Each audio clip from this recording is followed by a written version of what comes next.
So as I told you before as well, now it's the time to add that sorting feature into our application. So it's completely up to you if you want to do that at all or no. But I'm just showing you that it's possible. So for this purpose, we are going to use like two different sorting feature. So what it actually requires, and this is we are going to use ns sort descriptor for this. It's kind of a value that requires two parameters. First of all, on what basis you are sorting the thing, and the second thing would be it should be ascending or descending. That's about it.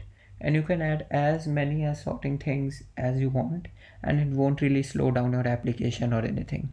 So it's completely fine to use however you want it, or you can just completely leave it alone. Totally up to you.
Now let's just get going with the delete functionality. So for that purpose, we have to add a delete function. So you can just declare that function here itself. And as you may have seen this earlier as well, this is for swipe to delete feature. So we use this offset method to delete things at certain places.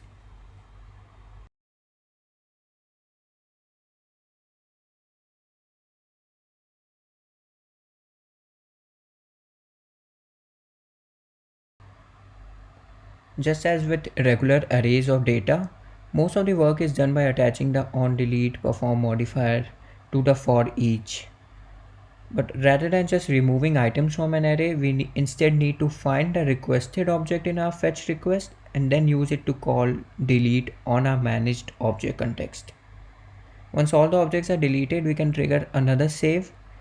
Without that, changes won't be actually written out to the disk, right? It won't be permanently stored. So we need to again use that same save function. I'm just writing in some comments to make it easier to follow along, and you should do that too. So if you come back to it a later point in some time, you could just get a hang of it, like what's going on. So let's just do that then. Since it's not just any array and it's an ns managed object context, we need to deal with it a little bit differently rather than what we have done usually.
This was all for the swipe to delete feature, but now let's move on to the simplest feature of all, adding a simple edit button in the navigation bar item.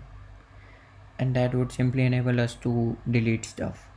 Isn't that quite easy? So you can just skip the whole swipe to delete path as well and use this. And as I told you before as well, inside a parenthesis it can take a maximum of two parameters, so that's what we are doing right now. And here you go. Now we have added both the buttons. One is the leading one and other is the trailing one, and it should work perfectly fine now.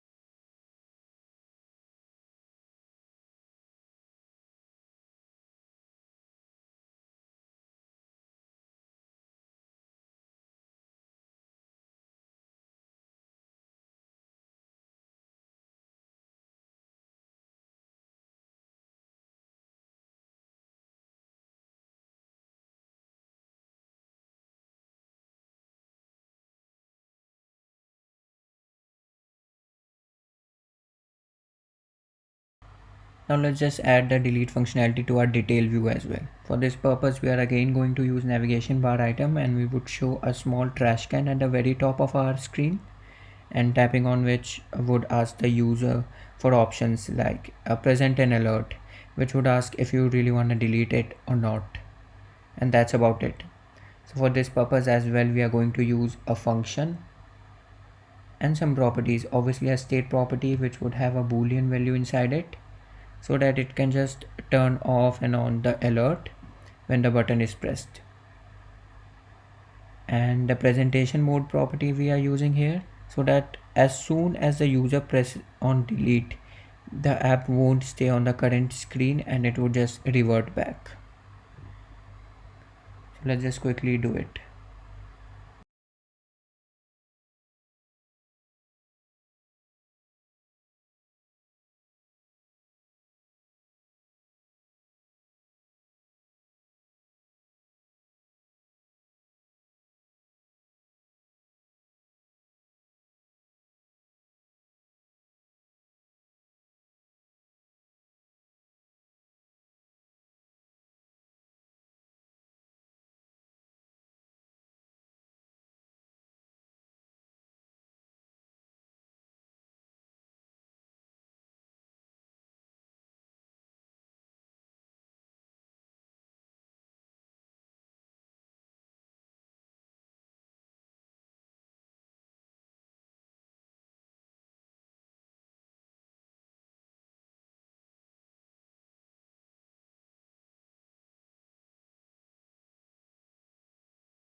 Alert is being used as usually only, but this time we are going to add like two different buttons to it. And alert itself comes with two predefined buttons. One is of the type destructive and other is for cancelling. So we are going to use both, like we would use the give the user the option, it's either delete or cancel. It could be that he or she accidentally pressed that button. For that purpose we are presenting it with two options.